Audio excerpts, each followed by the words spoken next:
Hi, this is Heather from harriesfood.com, and a very warm welcome on an exceedingly chilly day to today's recipe. I decided that as we've got about 6 inches of laying snow outside, it was definitely time to do a really quick but very warming and sort of nutrient-rich soup. Soup is just the most fantastic way to eat. You can get all your ingredients, all your nutrients all in one dish. It's fast to make, it's absolutely delicious. Keeps for the next day if you need to, great with some lovely fresh bread, a really great sort of meal in a bowl. So what I'm doing today, it's one of the recipes from the Fast, Fresh and Fabulous recipe book, Everything Cookable in Under 11 Minutes. I've obviously done a little bit of prep because I don't want to use up all my bandwidth and all my film to do some of the simple preparation. But basically, it is a simple vegetarian soup. You can add some yogurt at the end if you need some extra protein. So just firing up the frying pan.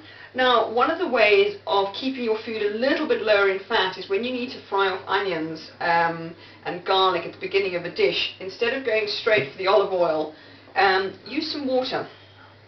It does mean you have to watch over things because obviously the water evaporates quite quickly. But it's a really good way to just start off and get those onions and that garlic just cooking down, softening up, because they're going to be incorporated into the soup. If you want to, you can use a little bit of olive oil later, but it's actually not necessary to cook the onions in olive oil if you're looking to watch your fat, particularly sort of January resolutions, are they? I think revolutions, I think, for a lot of people, completely changing the way you're living and eating. And I really do hope that sort of making sort of healthy, delicious food part of everyday life is now becoming part of your life. It doesn't, you know, people sort of go, oh, I have to be on a diet, I have to lose weight, I have to do this. Actually, if you just focus on getting healthy, it really does make an enormous difference to your life. So we're starting off, as I say, just getting that onion just sort of softened up. As I say, you do have to watch it a little bit, just like if you use olive oil, there's the potential that you might obviously burn the onions. The water, as you're boiling it quite high, does tend to evaporate quite quickly, so you just need to make sure that it doesn't go dry. But one of the things, if you don't want to boil this, you sort of slightly steam it, almost braising the onions, because you want a little bit of the sweetness and the natural sugars in the onion to be released, because actually you will almost start to brown the onions, just getting a nice little bit of colour, releasing that lovely sort of sweet natural flavour that onions have. So I'm not going to add any garlic to this, just because I have a meeting later on this afternoon and I don't want to inflict that upon the people with whom I'm having my meeting. So right, so I've got that just softening up.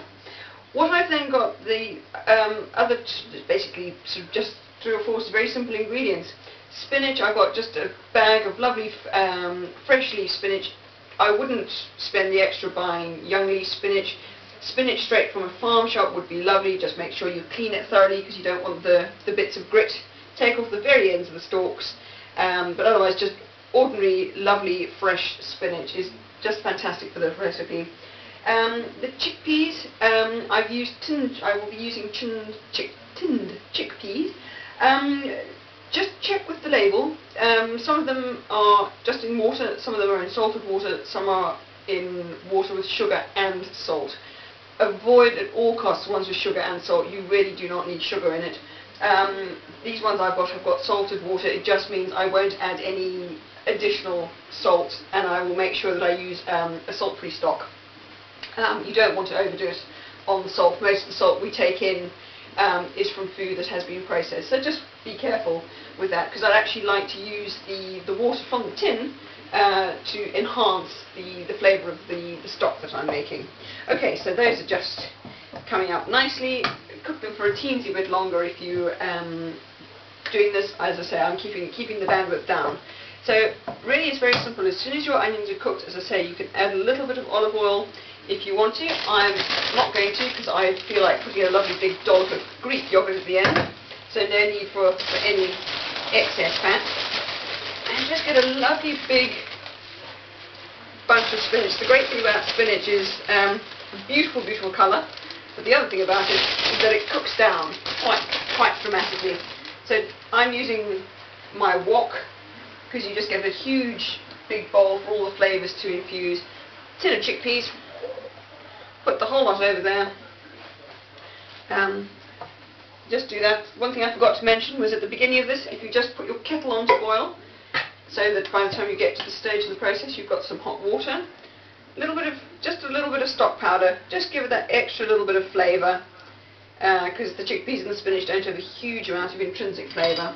So a little bit of that, some ground pepper. I've got this on quite a high heat, and as I say, I have actually boiled my kettle already, just so that I can save a bit of time.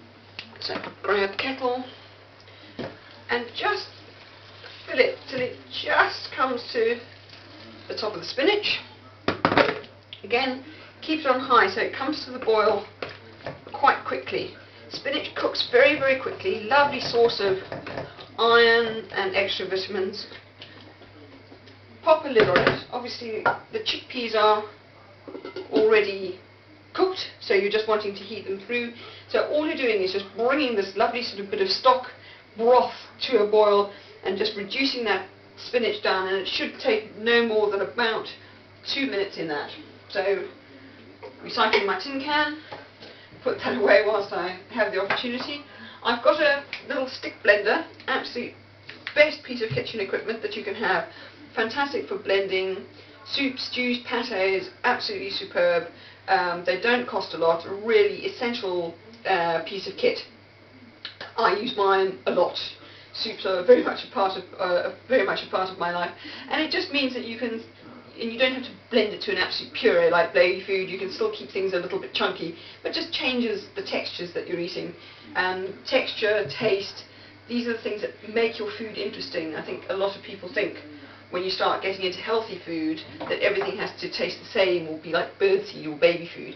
It doesn't. If you bring in different textures, different flavours, it really does help you to get variety, and variety means that you then stick with the healthy eating program. You don't sort of think, oh, it's all the same, or it's all terribly, terribly dull.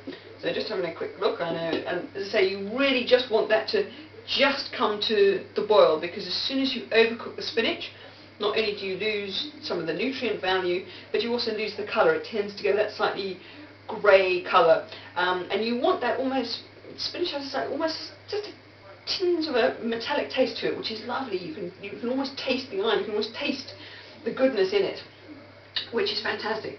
So as soon as that's done, I'm going to blend it up, and I'm going to pop it into a nice bowl, as I say, with a dollop of Greek yogurt, which will be a really nice finish to that. So just take that out of the fridge in these last few moments whilst the soup is done. They're just starting to see the steam coming up. I'm not quite sure because it's so cold in here that there's more sort of a cloud of air on my breath from the cold rather than coming out of the cooker.